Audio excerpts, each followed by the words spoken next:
ஏய் ராதிகா, சீக்கிரம் ஆபீஸ்க்கு நேரம் ஆயிட்டு, சாப்பாடு எடுத்துட்டு வரியா இல்லையா? இதோ வந்துட்டேங்க. இந்தாங்க சாப்பிடுங்க. என்னது இது, கோதுமை தோசை ஊத்தி கொண்டு வந்திருக்க? மாவு தோசை இல்லையா? மாவெல்லாம் இல்லைங்க, காலி. அதான் கோதுமையை கரைச்சி கோதுமை தோசையா ஊத்திட்டேன். இன்னைக்கு ஒரு நாள் சாப்பிடுங்க. ஆபீஸ் கிளம்புற நேரத்துல கடுப்பை கிளப்பாத. எனக்கு கோதுமை தோசை பிடிக்காதுன்னு தெரியாதா உனக்கு? இன்னைக்கு ஒரு நாள் அட்ஜஸ்ட் பண்ணி சாப்பிடுங்க. இது ஒன்றும் கோதுமை தோசை கிடையாது, சரியான கொடுமை தோசை.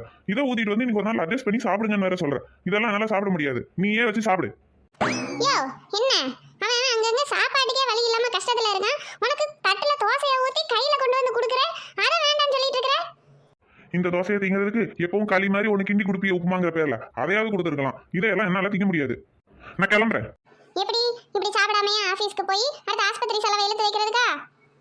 நான் ஏன் சாப்பிடாம போறேன்? போற வழியில தான் என் ஃப்ரெண்டு வீடு இருக்கு. அவன் நல்ல வகை வகையா செஞ்சு டெய்லி சாப்பிட்டுட்டு இருக்கான். நான் அவன் வீட்டுல போய் சாப்பிட்டு போறேன். போயா போ, திரும்ப இங்க தானே வரணும். இதே கோதுமை தோசை இங்க இப்படியே தான் இருக்கும்.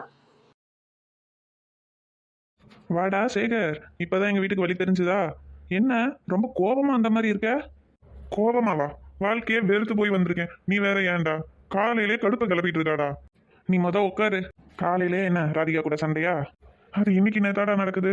காலையில தூங்கி எந்திரிக்கும் போதே எதுக்கு சண்டை போடலான்னு டிசைனா யோசிச்சுட்டே எந்திரிப்பா போல. இந்த இதுல நான் சாப்பிடாம வேற வந்துட்டேன். ஆபீஸ்க்கு வேற போகணும். ஏதாவது இருக்கா? கிளம்புற வரைக்கும் சண்டை தான். அச்சோ, மணி 10:30 இன்னும் சாப்பிடாம இருக்கியா? கொஞ்சம் இங்கே இரு, 5 நிமிஷத்துல உனக்கு சாப்பாடு எடுத்துட்டு வர. நல்ல வேலை, இவன மாதிரி நல்லா சமைக்க தெரிஞ்ச ஒரு ஃப்ரெண்டு இருந்தா போதும், நமக்கு கவலையே இல்லை. இந்தாடா. நீ நூடுல்ஸ் தானடா சாப்பிட்டுட்டு இருந்த? அது நேற்று நைட்டு உள்ள மிச்சம் மீதி. எதுக்கு என் ஒருத்தனுக்கு சமைக்கணும்னு காலையில் அதையே சாப்பிட்டு காலி பண்ணிட்டேன். சரி, நீ திடீர்னு வந்த சாப்பிடலன்னு வேற சொன்னேன். அதான் மனசே கேட்கல. 5 நிமிஷத்துல என்ன செய்ய முடியும்? டக்குன்னு கோதுமை மாவு இருந்தது, கரைச்சி ஊத்திட்டு சாப்பிட்றா. சோதனை மேல் சோதனை போதுமடா சாமி.